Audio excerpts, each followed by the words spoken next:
House of Representatives has urged the Federal Ministry of Health and its regulatory authorities to take decisive action to address the issue of hospitals and healthcare facilities refusing to treat accident or gunshot patients without a police officer report. They also urged the Federal Ministry of Health to enforce regulations prohibiting hospitals from denying emergency medical care to victims of accidents or gunshot wounds without a police report and impose appropriate sanctions and penalties. This was a resolution of a motion moved by Honorable Odiasone Okoje from Delta State.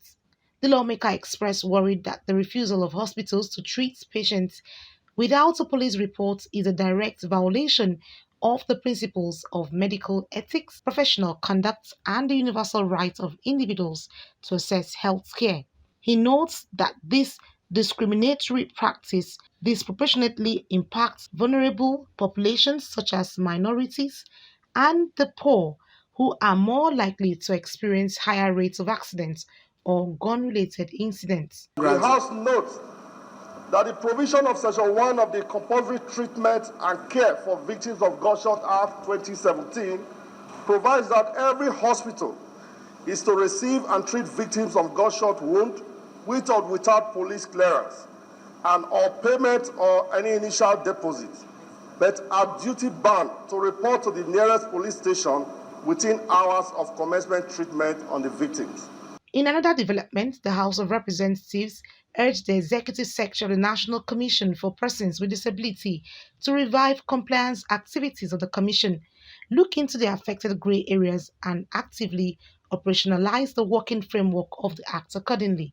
They also urged the Federal Ministry of Health and the Federal Ministry of Humanitarian Affairs and Poverty Alleviation to provide and make available relief materials, equipment to aid free mobility of persons with disability across the Federation. In a motion sponsored by Honorable Ibrahim Mohammed, the House notes that the Discrimination Against Persons with Disability Prohibition Act 2018 was established to fully integrate persons with disabilities into society and establishes the National Commission for Persons with Disability, the commission with the power to ensure their education, healthcare, social, economic, and civil rights. He said the House is disturbed that since the bill was signed into law by the former President Muhammadu Buhari, there has been minimal adherence and compliance to the acts by governments, ministries, departments, and agencies, private firms, and bodies. The House resolves to urge the Executive Secretary of the National Commission for Persons with Disabilities to revive compliance activities of the Commission,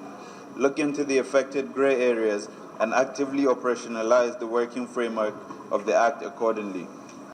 The House thereafter mandated its Committee on Disability and Safety Standards, Specialty Healthcare, Human Rights, and Emergency and Disaster Preparedness to ensure compliance. Aniete Patrick, Co, TV News, Abuja.